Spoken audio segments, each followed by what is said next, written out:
चाचा के पास नौकरी लेने गया तो चाचा मोटरसाइकिल की चाबी पकड़ाकर बोला, चीमे पुत्र जा जरा अपनी चाची को आज शॉपिंग करवा के ला। मैंने बाइक की चाबी पकड़ी, जी चाचा कहकर चल पड़ा। चाची भी हंसमुख थी, टिपूसी मारकर बाइक पर बैठ गई, कमर में हाथ डालकर बोली, चल चीमे ले चल, मेरे होश उड़ गए। उसी रात चाची ने, उस वक़्त मेरी उम्र 19 साल थी, लेकिन मेरा जिस्म किसी हीरो से कम नहीं था। मैं इतना स्मार्ट था कि कोई लड़की मुझे देख लेती तो उसके लिए नज़रें फेरना मुश्किल हो जाता। मैं 5.5 फुट का लंबा लड़का था, मेरा जिस्म भरा हुआ था और मेरे चेहरे पर हल्की सी दाढ़ी और मूंछें थी। मैं 12वीं पास की थी, मगर इतना पढ़ा लिखा होने के बावजूद मुझे कोई काम नहीं मिल रहा था। इसलिए वालिदैन ने कहा कि शहर जाकर कोई काम तलाश कर लो, मगर मैंने उनसे कहा कि मैं शहर में कौन बैठा था जो मुझे जाते ही नौकरी दे देगा। ये सुनकर अब्बा ने मुझे कागज़ दिया और कहने लगा, शहर में तेरे चचा का घर है, वहाँ चला जा, इससे अपनी नौकरी की बात कर लेना, वो तुम्हारा काम कर देगा। ये सुनकर मैं हक्का बक्का रह गया, क्योंकि आज तक मैंने अपने घर में इस चचा के बारे में कुछ नहीं सुना था। ये चचा अचानक कहाँ से निकल आया। अम्मी से पूछा तो कहने लगी, तुम्हारा बाप गरीब है जबकि चचा बहुत अमीर है, इसलिए हम उससे कभी नहीं मिले, मगर वो तुम्हारा सगा है, वो तेरी मदद ज़रूर करेगा। जाने लगे अम्मी ने ख़ास ताकीद की, बेटा ज़रा ध्यान से, वो बड़ा आदमी है। जी माँ जी कहकर मैंने सर झुका लिया। अगले दिन मैं शहर आ गया। चचा के एड्रेस पर पहुंचा तो मेरे होश उड़ गए, क्योंकि उनका घर इतना बड़ा और आलीशान था कि मेरी आंखें खुली की खुली ही रह गई। मेरा चचा वाकई इतना अमीर था और बाप इतना गरीब, इस बात ने मुझे हैरान परेशान कर दिया। चचा का मुलाजिम मुझे अंदर ले गया और चचा से मिलवाया। जब मैंने चचा को बताया कि मैं इसका भतीजा हूँ, गांव से आया हूँ, तो वो बहुत खुश हुआ, मुझे गले से लगाकर कहने लगा, यार तेरा बाप मुझसे नाराज़ है। जब मैं शहर आया था और अपना कारोबार शुरू किया तो उसे भी ऑफ़र की कि वो मेरे पास आ जाए और मेरे साथ काम शुरू करे, मगर उसने इनकार कर दिया। आज वो मेरे साथ काम करता तो मेरी तरह लाखपति होता। चचा की बात सुनकर मुझे अपने अब्बा पर अफसोस होने लगा। मेरी बात ने चचा की इतनी अच्छी ऑफ़र ठुकरा दी। आज अब्बा चचा के साथ काम कर लेता तो मुझे दर बदर नौकरी तलाश ना करना पड़ती।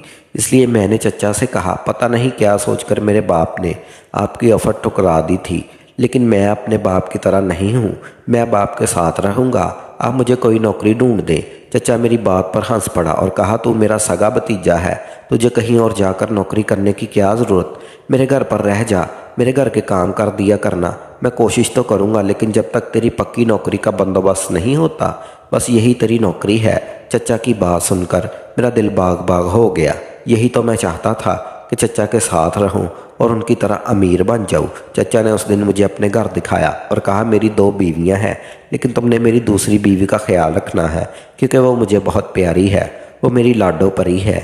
यह सुनकर मैं हैरान रह गया कि चचा की 2 बीवियां थी। खैर मैंने चचा के घर रहने लगा। वहीं मुझे पता चला कि चचा ने मेरे आने से 2 दिन पहले दूसरी शादी की थी, इसलिए ख़ानदान भर में उनकी दूसरी शादी की बातें हो रही थी।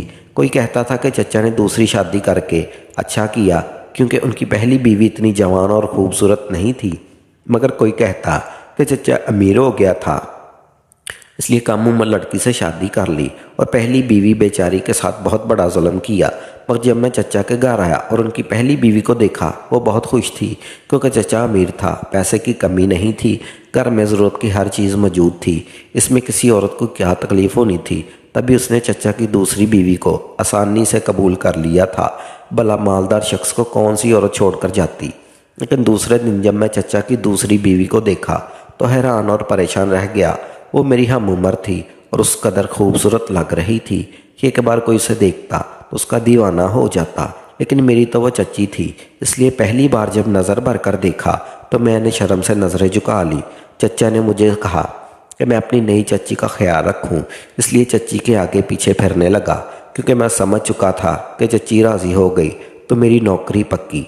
चच्ची को घूमने फिरने का बहुत शौक़ था, मगर चचा के पास इतना वक़्त नहीं होता था कि वह हर वक्त चच्ची को साथ लेकर सैर करता। इसके लिए चचा ने चच्ची को एक नई गाड़ी खरीद कर दी और उसकी चाबी मेरे हवाले कर दी और मुझसे कहा, मेरी बीवी रात के 12 बजे भी कहीं जाने का कहे तो इनकार मत करना, उसे फ़ौरन लेकर जाना। चच्ची के पाँव ज़मीन पर नहीं टिक रहे थे। चच्ची ये सुनकर बड़ी खुश हुई, मगर उदास सा चेहरा बनाकर कहने लगी, मुझे हर जगह आपके साथ जाना है, चच्ची की इस अदा पर चचा खुश हो गया और कहने लगा, काश मैं तुम्हारे साथ हर जगह जा सकता, मगर मुझे बहुत सारे काम करने पड़ते हैं, मेरे पास इतना वक्त नहीं होता, इसलिए तुम सलीम के साथ चली जाया करो। चचा ने मेरा नाम लिया तो चच्ची के साथ नखरे करने लगी, जबकि मैं तो चच्ची की नई गाड़ी को घूर रहा था। ये गाड़ी इतनी खूबसूरत थी कि मेरी नज़रें ही नहीं हट रही थी। मैं दीवाना वार उसे देख रहा था। तभी चच्ची ने मुझे कंधे से हिलाया और कहा, तुम्हें गाड़ी चलानी आती है? मैं चूम कर चच्ची की तरफ देखा। चचा अपने काम पर जा चुका था। चच्ची और मैं इस वक्त अकेले थे। चच्ची के सवाल पर मैंने कहा, जी चच्ची, मुझे गाड़ी चलानी आती है। मेरे जवाब पर चच्ची कहने लगी, तुम फिर मुझे मेरी अम्मी के घर ले चलो, मैं सबसे पहले इन्हें गाड़ी दिखाना चाहती हूँ। चच्ची की फरमाइश पर मैं उनके घर जा पहुंचा। उनकी अम्मी नई गाड़ी देखकर खुश हुई और चचा को दुआएं देने लगी कि उन्होंने इसकी बेटी को बिल्कुल रानी बनाकर रखा हुआ है। हम कुछ देर वहां रुके। फिर चच्ची ने मुझे नया हुक्म दिया और कहा कि मुझे शॉपिंग करनी है, किसी अच्छी सी शॉपिंग मार्केट में ले चलो। मैं शहर के रास्तों से वाकिफ़ हो चुका था, इसलिए चच्ची को एक दुकान पर ले गया, जहाँ चच्ची ने जी भर कर शॉपिंग की और घर आ गई। चच्ची के पास जो भी रुपया पैसा था वो सब चचा का दिया हुआ था और चच्ची थोड़ी कंजूस तबीयत की थी। एक बार मुझे मार्केट ले गई तो मुझे एक बोतल के लिए भी नहीं पूछा, जबकि खुद उसने मार्केट की हर महंगी चीज़ खरीद ली। मुझे इस बात का कई दिन तक अफसोस होता रहा, क्योंकि ये सारी दौलत मेरे चचा की थी। अगर वो मुझ में इसमें से कोई चीज़ खरीद देती तो उसका क्या हो जाता। मगर मैं चचा के घर काम करने आया था। चचा तो मुझसे प्यार करता था, मगर चच्ची मुझसे सीधे मुँह बात नहीं करती। वो मुझे नौकर समझती थी, मगर मैंने यहाँ आकर सोच लिया था कि चचा की तरह अमीर बनना है, इसलिए जो भी मुश्किल पेश आई उसे सह लूँगा। चच्ची की पहली बीवी मेरे साथ अच्छा सलूक करती थी। वो जब भी मुझसे कोई काम कराती मेरे हाथ पर 1000-2000 रख देती, मगर मैं जानता था चचा की सारी दौलत दूसरी चच्ची के पास थी, क्योंकि चचा की पहली बीवी के हाथ से मेरा चचा निकल चुका था, क्योंकि चचा दूसरी बीवी की मुट्ठी था। चचा ये बात अच्छी तरह जानती थी, इसलिए वो उसकी माँ चचा की दौलत पर खूब ऐश कर रहे थे। ये पता चलते ही मैं चच्ची के आगे पीछे फिरने लगा ताकि वो मुझे इतबार करने लगे। वैसे भी मैं सारा दिन उसके साथ होता था। धीरे धीरे चच्ची की नज़रों में आने लगा। वो जहाँ जहाँ से शॉपिंग करती थी उसका सारा हिसाब मेरे पास होता। वो सारा हिसाब मुझे रात को चाचा को देना होता था, मगर मैं इस मामले में चचा की बजाय चच्ची का साथ देता था, क्योंकि मैंने पहले दिन से ही देख लिया था कि चचा को चाची के साथ बड़ा प्यार था। मैं जानता था कि जब तक चच्ची मुझसे खुश थी मैं चचा के घर में नौकरी करता रहूँगा। वैसे तो चच्ची मुझसे एक पाई का हिसाब लेती थी, लेकिन ना जाने क्यों उस रात चच्ची मुझ पर बड़ी मेहरबान थी। सारा दिन अपनी अम्मी के घर रही। मैं लेने गया तो मुझसे कहने लगी, सलीम, जब से तुम शहर आए हो बदल बदल कर यही कपड़े पहन रहे हो। यह सुनकर मैंने चच्ची से कहा, मैं आपकी तरह अमीर नहीं हूँ, एक दिन में 3 सूट नहीं बदलता। मेरी बात के जवाब में चच्ची ने मुझे घूर कर देखा और कहने लगी, तुम्हारा चाचा इतना अमीर है, उससे खर्चा मांगा करो। चच्ची के जवाब पर मैंने कहा, मुझे चचा की दौलत नहीं चाहिए, मेरे लिए यही काफ़ी है कि चचा ने मुझे नौकरी दे दी। फिर उस शाम को ही वो मुझे बाजार ले गई। कहने लगी, कुछ शॉपिंग करनी है। मैंने हुक्म की तामील की। चच्ची मुझे रास्ता बताती गई। उस दिन चच्ची मुझे बड़ी महंगी दुकान पर ले गई। वहाँ जाते ही मुझे अजीब किस्म की बेचैनी महसूस हो रही थी, क्योंकि मैं एक नौकर था और वहाँ आने वाले नौजवान अमीरों के बच्चे लग रहे थे। उनके ठाट बाट देखकर मेरे अंदर एहसास कमतरी जाग उठी थी। फिर मैं ये भी सोच सोच कर परेशान था कि आखिर मेरी चच्ची मुझे इतनी बड़ी दुकान पर लेकर क्यों आई थी। शायद चच्ची ने अपने लिए कपड़े खरीदने थे, मगर उसका वक़्त में हक्का बक्का रह गया जब चच्ची ने दुकानदार से कहा, इस लड़के के नाप के अच्छे और बेहतरीन कपड़े निकाल कर दिखाओ। चच्ची ने मेरी तरफ इशारा किया और मैं हैरान परेशान रह गया, मगर मुंह से कुछ नहीं कहा। उस दुकानदार ने पहले तो मुझे सर से पांव तक देखा। मैंने सुरमई रंग की शलवार कमीज़ पहन रखी थी, जिस पर जगह जगह मिट्टी के दाग लगे हुए थे। जाहिर है मैं चचा का नौकर था।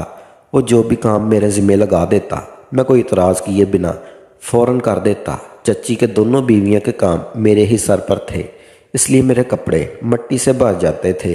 दुकानदार मेरे हुलिये को हैरानी से देख रहा था, जबकि चच्ची अपने लिए कपड़े पसंद करने लगी। एक बहुत बड़ी बुटीक थी। चच्ची आज मुझे एक बुटीक पर लेकर आई थी, जहां हर किस्म के कपड़े मौजूद थे। मैं हैरानी से हर चीज़ को देखता रहा। बुटीक के चारों जानब शीशे ही शीशे लगे हुए थे। अच्छा, तो इस लड़के ने नाप के कपड़े दिखाने हैं।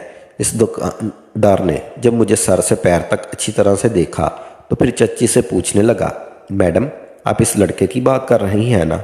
दुकानदार को भी शायद मेरी तरह यकीन नहीं आ रहा था, इसलिए चच्ची बार बार पूछने पर गुस्से में आ गई और दुकानदार से कहने लगी, हाँ हाँ इसी लड़की के लिए अच्छे से कपड़े निकालो।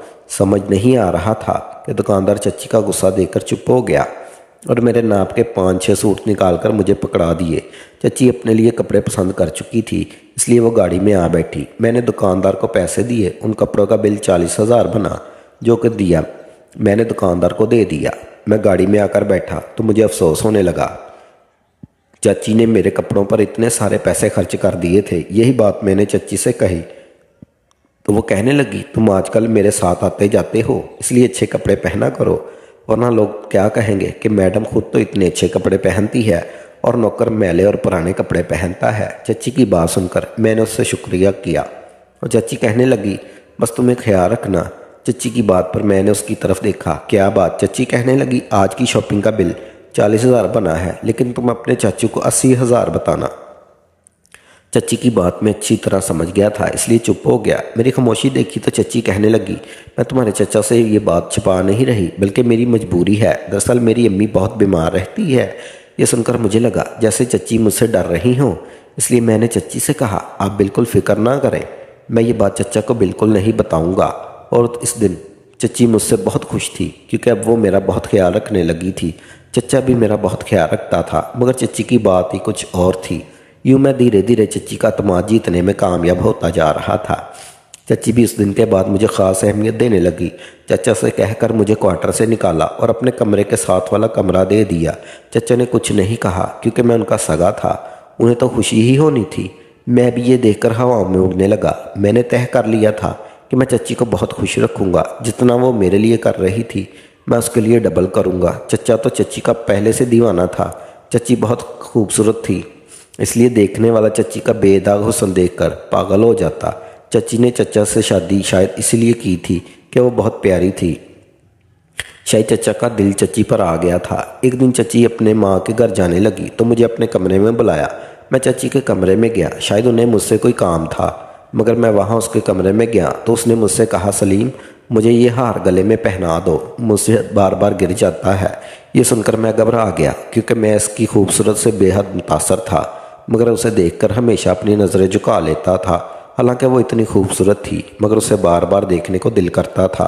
मेरी घबराहट देखी तो चच्ची हंसने लगी और मुझसे कहा, तुम ऐसे डर रहे हो जैसे मैं कोई भूत हूँ। चच्ची की बात पर मैंने डरते डरते उसे हार पहना दिया।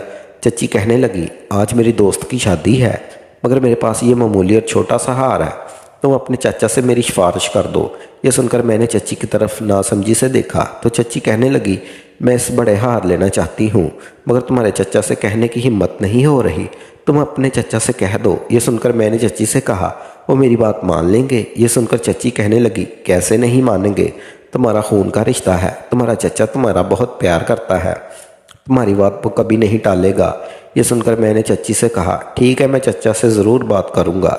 चच्ची मेरी बात सुनकर खुश हो गई। उस दिन मैं चच्ची को इसकी दोस्त के घर छोड़ आया। घर आया तो चचा आ चुका था, इसलिए मैंने चच्ची की फरमाइश चचा को बता दी। चचा चुप हो गया। मुझे लगा कि शायद चचा को मेरी बात अच्छी नहीं लगी। मैं अपने कमरे में आकर लेट गया। उसी रात मैं देर से घर ले आया था, इसलिए घर आते ही मुझे नींद आ गई। अगली सुबह जागा तो कोई काम नहीं था। मैंने आराम से नाश्ता किया, तभी एक नौकर आया और कहने लगा, तुम्हें मालक बुला रहे हैं। मैं चचा के पास गया तो चचा कहने लगा, चल छीमे पुत्र, अपनी ड्यूटी पर लग जा।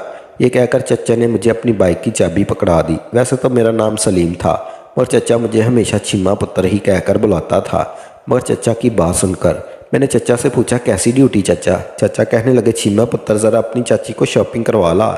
चची की बात पर मैंने कहा, लेकिन चचा आज गाड़ी कहाँ है? चचा कहने लगा, आज तुम्हारी चाची की गाड़ी ख़राब है, इसलिए अपनी चाची को बाइक पर ले जाओ। चाचा और मैं यही बातें कर रहे थे कि चाची आ गई और बोली, चल छीमे। मैंने कहा, जी चाची। मैंने बाइक की चाबी पकड़ी, चाची को पीछे बिठाया और चल पड़ा। मैंने रास्ते में चाची से पूछा, चाची कहाँ जाना है? चाची कहने लगी, रात वाली बात भूल गए। मैंने कहा, कौन सी बात? चाची कहने लगी, बताया तो था तुम्हें कि मेरे दोस्त की शादी है, मगर मेरे पास मामूली और छोटा सा हार है, तुम अपने चाचा से मेरी सिफारिश कर दो।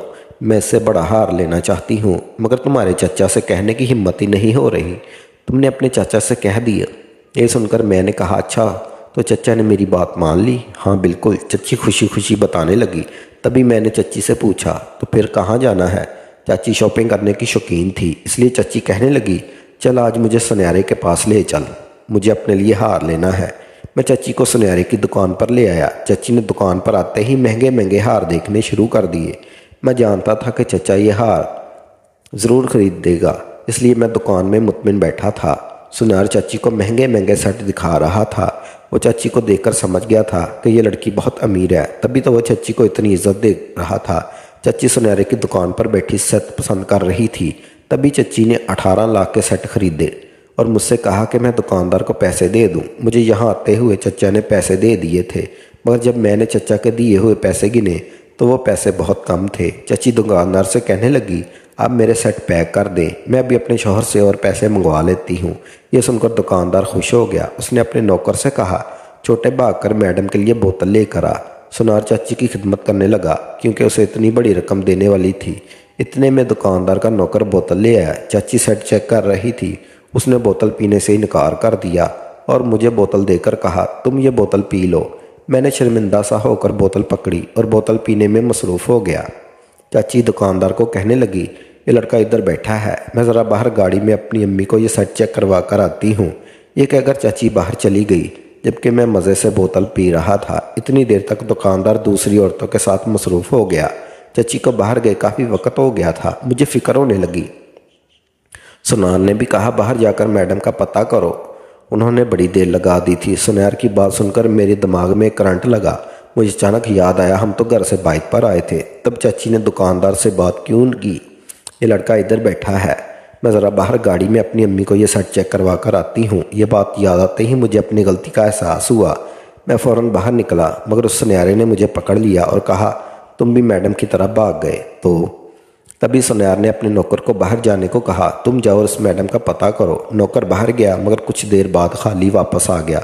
कहने लगा, वहाँ बाहर कोई नहीं है, लगता उस मालकिन ने हमारे साथ जेवर लेकर भाग गई हैं। तब यह सुनकर मेरे होश उड़ गए। मुझे चच्ची से इस बात की उम्मीद नहीं थी, इसलिए मैंने सुनहरे से कहा कि ज़रूर मेरी चच्ची किसी मुसीबत में फंस गई थी, मगर वो फ्रॉडर नहीं थी, को ज़रूर गलतफहमी हुई है। मैं अभी अपने चचा को कॉल करता हूँ। मगर मेरी बात सुनकर उन लोगों को बिल्कुल यकीन नहीं आया। उन्होंने बिजली की तेज़ी से पुलिस बुलवा ली और उन्होंने मुझे थाने भेज दिया। मैं कई घंटों तक थानों में बैठा रहा। पुलिस का ख्याल था मैं अपनी चच्ची के इस खेल में शामिल था, मगर मैंने उन्हें बड़ा यकीन दिलाया, मगर उन्होंने मुझे मारा पीटा। शाम हुई तो चचा थाने में आ गया। मैंने सारी बात बता दी, जिसे सुनने के बाद चचा मुझे थाने से रिहा करा के घर ले आया। मैं घर आकर चचा से पूछा कि क्या चची घर नहीं आई। चचा के चेहरे पर भी हवाइयाँ उड़ी हुई थी। मेरी बात सुनकर चचा कहने लगा, नहीं, वो सारा सोना और घर के कागजात लेकर कहीं गायब हो गई है। ये सुनकर मैं हक्का बक्का रह गया। मुझे चाची से इस बात की उम्मीद नहीं थी, मगर चचा जान चुका था कि चची ने उससे शादी दौलत की लालच में की थी, और जो ही चाची को मौका मिला वो चचा का सारा पैसा लेकर भाग गई। चाची जाते जाते मुझे भी फंसा गई थी, मगर चचा मुझसे बहुत प्यार करता था। चचा ने बड़ी मुश्किल से किसी न किसी तरह मुझे छुड़वाया और घर ले आया। चचा पछताने के लग, इतनी कम उम्र और खूबसूरत लड़की से शादी नहीं करनी चाहिए थी। चच्ची के गायब होने के बाद मैंने भी चचा की नौकरी छोड़ दी, क्योंकि चच्ची के फ्रॉड के बाद मेरा दिल नहीं चाहता था कि मैं शहर में रहूं, इसलिए मैं वापस अपने गांव आ गया। मैं तो जान बचाकर भाग आया था, मगर चचा काफ़ी अरसा कोर्ट कचहरी का चक्कर काटता रहा। आखिरकार चचा ने अपने तलक़ात इस्तेमाल किए और थोड़े बहुत पैसे उस सुनहरे को देकर जान छुड़ा ली। चचा काफ़ी अरसा चच्ची को ढूंढता रहा, मगर कामयाब ना हो सका। कोर्ट कचहरी से चचा की जान छूटी तो चचा ने एक बार फिर मुझे अपने पास बुलवा लिया, मगर इस बार मैं नौकर बनकर नहीं, बल्कि चचा ने मुझे अपने कारोबार में शामिल कर लिया था। मैंने भी दिन रात जान लगाकर कारोबार पर तवज्जो दी। चचा का कारोबार पहले से भी अच्छा चलने लगा। आज मेरा चचा मुझसे बहुत खुश है और उसने अपना सारा कारोबार मेरे हवाले कर रखा है।